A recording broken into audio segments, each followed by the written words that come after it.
Good afternoon, guys. It's Christian DeBouche. It's Thursday, April 10th, just a week before tax day.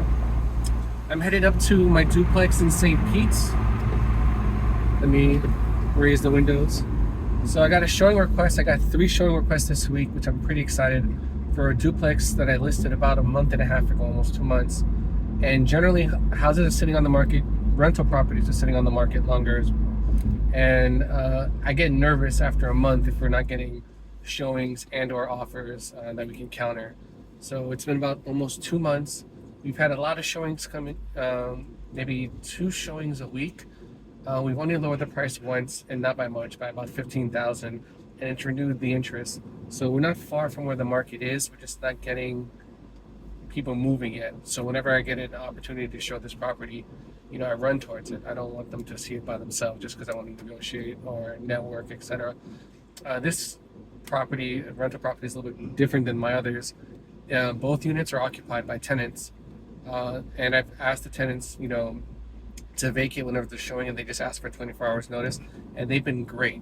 We've had, I want to say, a dozen showings in 2 months, so they've left, almost a dozen times to, show the property, and we've got a lot of interest. We just haven't gotten offers yet, so there's some sort of matrix that maybe a more senior agent would know the number of showings versus, not offers not coming in, etc. So, that's something I got to work on as myself. But so far, the seller is fairly happy with the work I've done.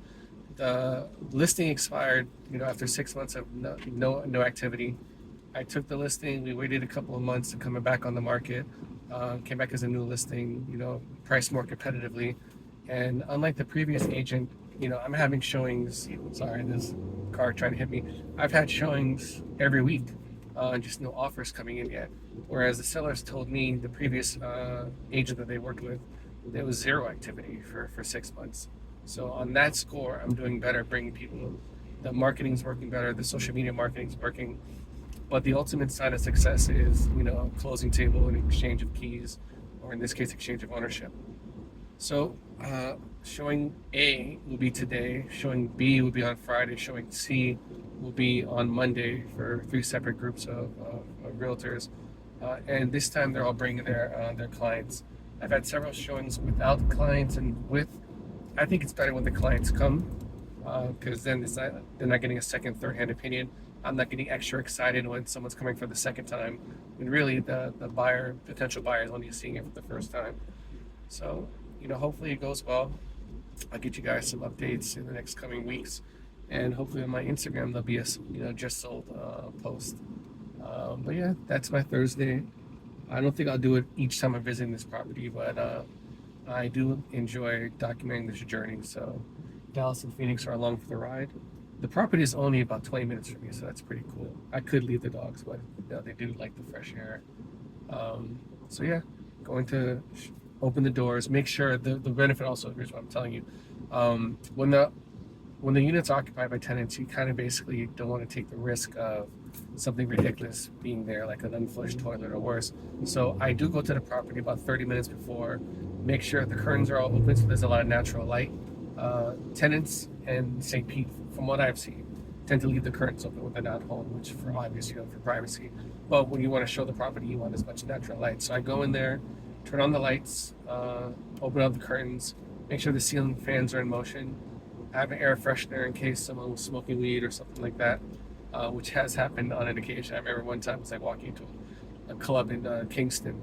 So, but the agent and the potential buyer at the time found it hilarious, but not hilarious enough to put an offer. So I learned from that lesson to make sure I walk the property, open the windows if there's a smell, have air fresheners if I need to, and basically make sure that as best as I can make it in 30 minutes that the property is presentable.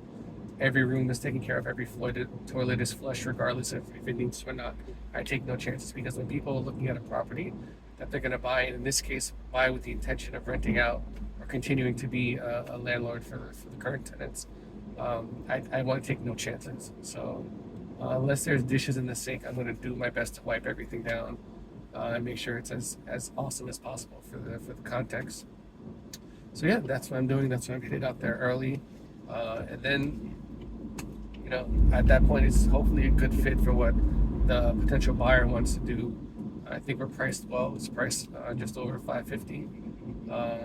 2 units. The rental options are even better since the current tenants were signed their leases before the hurricanes Milton and Helene hit the neighborhood. So this home obviously had no issues with the hurricanes. Well, I bring that up because the rental rates have skyrocketed since. So the potential new buyers are able to reset the leasing terms during the renewals. Florida is not like California or New York, so there unfortunately aren't as many rental protections, which means your rent can go up a couple of hundred, or worse, a month. Street South. That's not good for current tenants. That's great for landlords. So in this market, as the shifts and stuff shifts, the power dynamics go. Anyway, I'm rambling at this point, but thank you for coming along on this drive, and I hope in a few weeks to let you know that one of the next 3 people, purchase this property. At the Talk to you light, later. turn right onto 49th Street South.